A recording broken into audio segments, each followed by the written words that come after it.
अस्सलाम वालेकुम बच्चों, हम बात कर रहे हैं मैग्नीट्यूड ऑफ रिजल्टेंट पे। ये उसका फोर्थ लेक्चर है।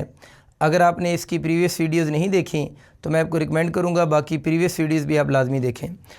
देखिए यहाँ पर एक वेक्टर ए है, एक वेक्टर बी है, दोनों की टेल्स के दरम्यान में एंगल थीटा है और आर इनकी रिजल्टेंट की वेक्टर फॉर्म है R equal to A plus B.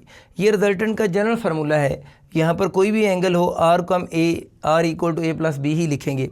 और अगर हम इसकी मैग्नीट्यूड का फार्मूला देखें तो ये मैग्नीट्यूड का जनरल फार्मूला है a square plus B square plus 2ab cos theta. Here theta is angle between the tail of vector a and b. हमने प्रीवियस लेक्चर में ही देखा था कि अगर थीटा 0 डिग्री पुट करें तो R equal to A plus B होता है मैग्नीट्यूड वाइज। 180 पुट करें A minus B, 90 degree put करें तो under A square plus B square. यहाँ पर मैंने इस फार्मूला में 60 डिग्री पुट करके भी इसको सॉल्व किया। cos 60 1/2 होता है, 2 से कैंसिल होकर R equal to A square plus B square plus A B हो जाएगा। आए इसको यूज़ करके हम एक एमसीक्यू पढ़ते हैं। एमसीक्यू कुछ यूँ है कि given that R is equal to A plus B आपको गिवन है और आपसे कहा गया find the angle theta between A and B. देखिए इस फार्मूला को यूज़ करके जो कि वेक्टर फॉर्म है, हम ए और बी के दरम्यान में एंगल फाइंड आउट नहीं कर सकते। तो इस एमसीक्यू में आपको कंडीशन गिवन है, कंडीशन के अंदर मैग्नीट्यूड गिवन है। तो मैग्नीट्यूड के फार्मूला की शेप को देखकर हम एंगल बड़ा आसानी से बता सकते हैं। फ़र्ज़ करें डिफरेंट एमसीक्यू है ना, मैंने इकट्ठे लिख सी हैं। लेट से ये स्टेटमेंट तो सबके लिए कॉमन है। इसके बाद अगर मैग्नीट्यूड का ये वाला फार्मूला लिखा हो तो हमें पता है R equal to A plus B का जो फार्मूला है मैग्नीट्यूड का, ये किस एंगल के लिए, 0 डिग्री के लिए होगा। तो अगर आपको ये सेम स्टेटमेंट गिवन हो और आपसे resultant R equal to A plus B लिखा हो तो एंगल 0 डिग्री होगा। आपने फार्मूला की शेप सिर्फ मैच करनी है मैग्नीट्यूड की।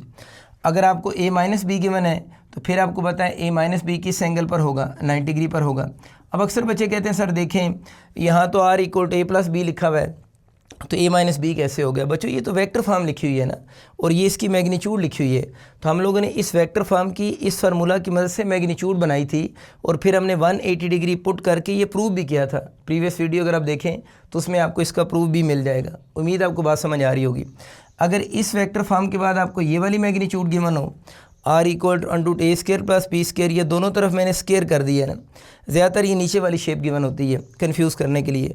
तो अगर आपसे पूछे अब एंगल बताएं तो ये वाली शेप ये वाली शेप किस एंगल के साथ मैच करती है, 90 डिग्री के साथ। तब हम बोलेंगे ए और बी में एंगल 90 डिग्री है। ये वाली शेप ये वाली शेप गिवन हो तो ये वाली शेप किस डिग्री के साथ मैच कर रही है, 60 डिग्री के साथ मैच कर रही है। तो अब एंगल 60 डिग्री होगा। अब बच्चों आप लोगों ने मुझे ऑप्शन में इसका एंगल बताना है कि अगर आपको वेक्टर में ये वाली शेप गिवन हो तो ए और बी में कितने डिग्री एंगल होगा।